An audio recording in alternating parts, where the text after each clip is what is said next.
I refused to let my neighbor's grown daughter use my internet after she was kicked out of school. A week later, my identity was stolen, credit cards maxed out, and accounts frozen. I knocked on their door. She answered wearing my jacket, saying, "Guess we share more than a connection now." But the real damage wasn't the debt, it was the emails sent to my employer from my own account that. I'm Rick, 42, living in Clearwater, Florida. Been here about 3 years since my divorce. I bought a small house with a fenced yard, quiet street, not too far from the water. I work from home full-time as an operations manager for a logistics firm. It's not glamorous, but it pays well, and I like the peace. For a long time, it was peaceful. I kept to myself, took Bailey, my golden retriever, on walks, mowed the lawn, and just tried to live a simple life. Then last fall, the house next door got rented out. That's when everything started to change.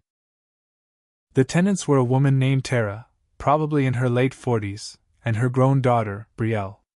Tara was quiet and polite the few times we crossed paths. But Brielle? She was loud, entitled, and made herself known.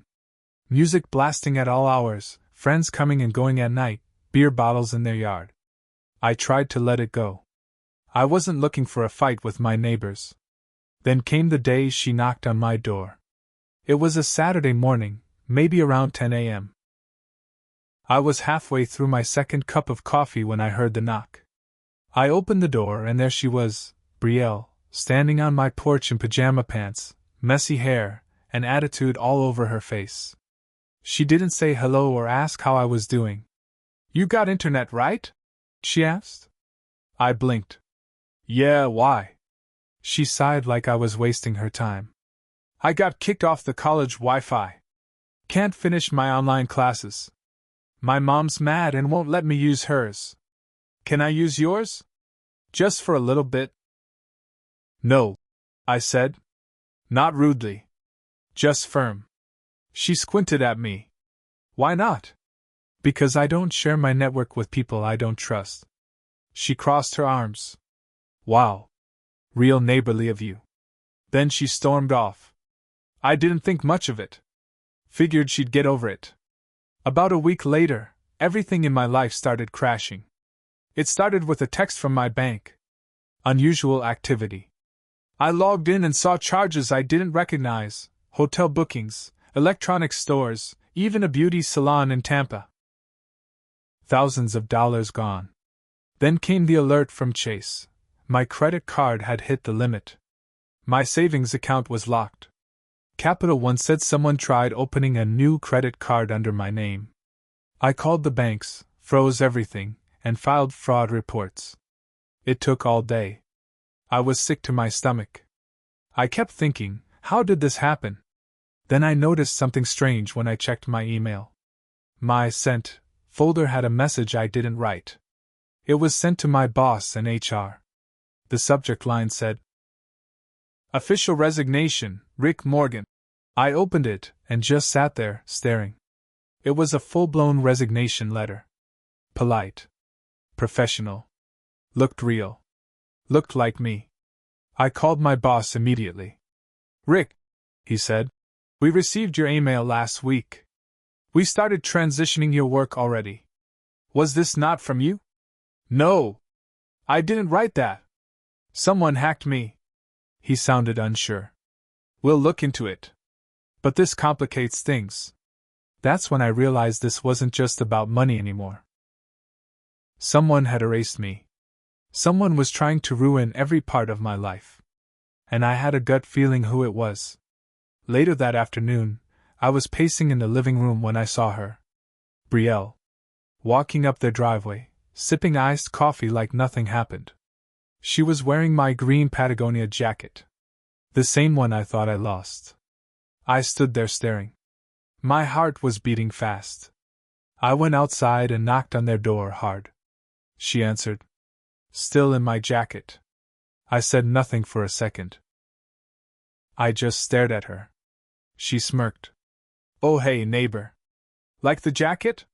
Fits nice, huh?" I was shaking. "Give me my jacket. Now. And we're gonna talk about what you did." She tilted her head. What I did? You hacked me. You stole from me. I've got police reports. And when they trace the IP address, it's gonna lead right here. She leaned against the doorframe and smiled like it was a joke. Maybe don't leave your Wi-Fi so easy to guess next time, she said. Besides, guess we share more than a connection now, don't we? Then she closed the door in my face. The police weren't much help at first. I filed a report, gave them what I had. They said digital theft cases take time. Unless I had video proof, it'd be hard to prove who was behind it. The cops were polite, but I could tell they weren't holding their breath. Meanwhile, I couldn't access my work accounts. My boss said IT was still investigating the resignation. HR stopped returning my emails. I was on the verge of losing the job I'd had for 7 years. And Brielle kept living her life like nothing happened. New clothes, new iPhone, even a new car. Every time I saw her, she looked right at me with this smug little grin. I started documenting everything. Times. Dates. Photos. I kept a folder, evidence, on my desktop. I printed screenshots. I made backups. I wasn't going to let this go. Then something happened that changed everything. One of my old coworkers messaged me out of nowhere. She said she saw something weird. Someone she knew sent her a screen recording of an Instagram story. It was from Brielle's account. The story was a photo of my jacket on her couch. Captioned, "When your neighbor says no but you take his whole life anyway, face with tears of joy." Then a second post. A screenshot of the resignation email. "Bet he's crying RN. I couldn't believe it." She was bragging about it. My coworker sent me the video. I saved it in 5 different places. I sent it to my lawyer and went straight back to the cops. Still, I wasn't done. She wanted to play games? Fine. I made a fake job posting on Indeed. Remote work, flexible hours, good pay. I listed it under a fake company name and created a full website for it. I made everything look legit. I posted the ad under Tampa listings. 3 days later, I got an application from none other than Brielle. Same last name. Same face from her profile photo. She used a resume filled with fake jobs, but her phone number and email were real. I interviewed her over Zoom using a voice changer and called myself Mr. Hayes. I told her she was hired. I gave her fake onboarding paperwork, a fake client portal, and instructions to log in using a VPN I built. She followed all of it. In doing so, she exposed her IP address, login times, and geolocation. Everything I needed. I gathered all of it and sent it to the police, my lawyer, her former school, and even the IRS, because that resume she submitted? She claimed freelance income she never reported. But that's not all. Just when I thought I had her cornered, something happened I didn't expect. I got a visit. It was a Tuesday afternoon. I'd just gotten off the phone with my lawyer, who said the police were finally taking interest now that we had the Instagram video and the fake job application tied directly to Brielle. I thought things were finally moving. Then someone knocked at my door. It wasn't the cops. It was Tara, Brielle's mom. She looked tired. Hair pulled back, dark circles under her eyes. She was holding a manila folder and a small paper bag. "I need to talk," she said. I let her in. She sat on the couch and looked around like she was embarrassed to be there. She handed me the folder. Inside were printed pages, screenshots of texts, social media DMs, Venmo transactions. All of them between Brielle and some guy named Damon. "I didn't know what she was doing," Tara said quietly. "She told me you were harassing her. That you were some creepy older man who got mad when she rejected you." I felt sick. "She told you that?" She nodded. I believed her. I didn't think she was capable of this. Tara started crying. Not loud. Just quiet, hopeless tears. She used my name to rent that car. She used my phone to get verification codes. She used me, Rick. I don't even know my own daughter anymore. I didn't say anything. I just stared at the pile of screenshots. One of the messages jumped out. Brielle had written to Damon. Gonna crash his career and take his cash. Just watch. Dude's too soft to fight back. Another said. If anything happens, I'll just say he was stalking me. Single white guy. Easy target. My blood ran cold. It wasn't just identity theft. She planned all of it. She planned to destroy me, and she was proud of it. But that wasn't the worst part. Tara said she found something in the attic, an old laptop Brielle had been using that she thought was broken. It wasn't. It had been running all along. When she opened it, she found folders full of fake email accounts, login credentials, and personal info, mine, and apparently others too. She said, "You're not the first, Rick. She's done this before." Turns out, Brielle had a whole pattern of behavior going back 2 years. Men she scammed, older women she blackmailed, even a professor she accused of misconduct, who later quit without saying a word. She knows how to twist things just enough so no one questions her, Tara whispered. I asked her why she was coming forward now. She looked at me ashamed. Because she stole my identity too. Opened a payday loan in my name. I just got the notice today. That's when I realized this girl didn't just hurt people for gain. She enjoyed it. She took pride in ruining lives. And she was escalating. So I came up with a new plan. I didn't just want her stopped. I wanted her exposed. Not just to the cops. Not just to my lawyer. I wanted everyone to see what she really was. After Tara left my house that day, I didn't sleep. I stayed up all night putting everything together, every screenshot, every message, every voice recording. I made a digital folder, backed it up to the cloud, and even copied it to 2 flash drives.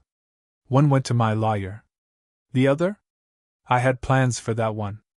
The next morning, I emailed a packet of evidence to my company's HR department, along with a sworn affidavit from Tara. It took 2 days, but they got back to me. Rick, the HR rep said on the phone, we are truly sorry.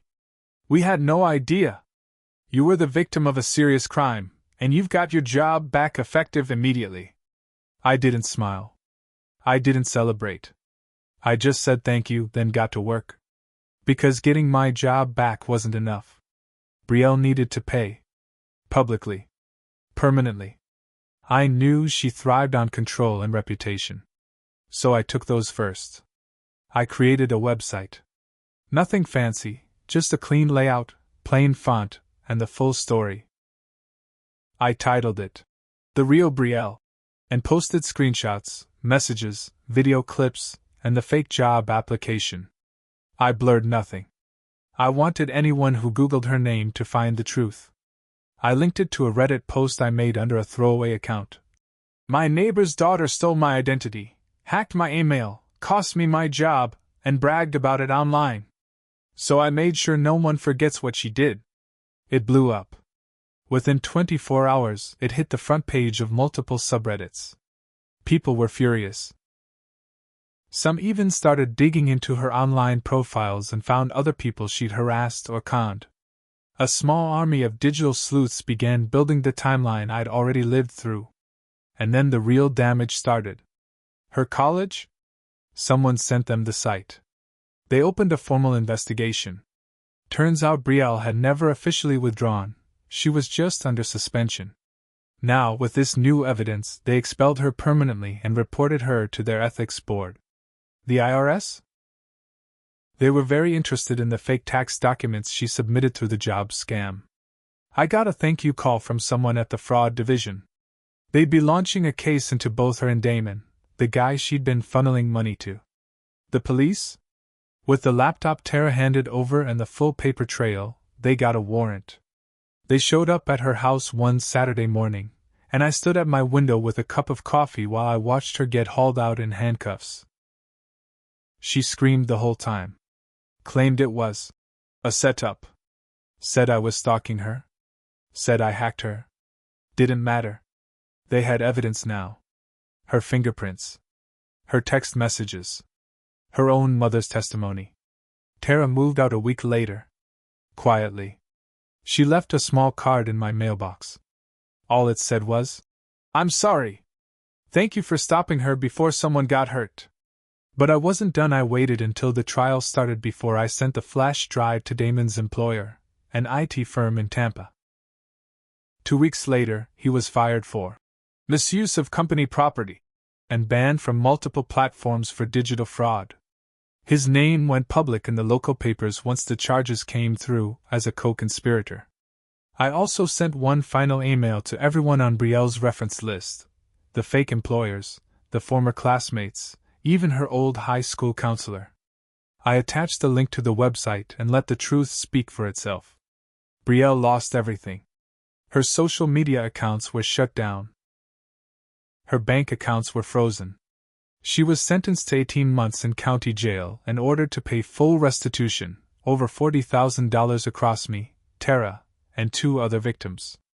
She didn't even look at me in court. But I watched her the whole time. I wanted her to know she picked the wrong quiet neighbor. And me? I got my job back. My accounts recovered. My name cleared. I even got a small bonus from my company for loyalty during adversity, which I used to take Bailey on a trip up the coast. We stayed in a little cabin with no Wi-Fi. I've kept the site up. Not out of spite. Just as a warning. Because people like Brielle don't stop until someone stops them. And sometimes, the quiet guy next door? He fights back harder than anyone expects.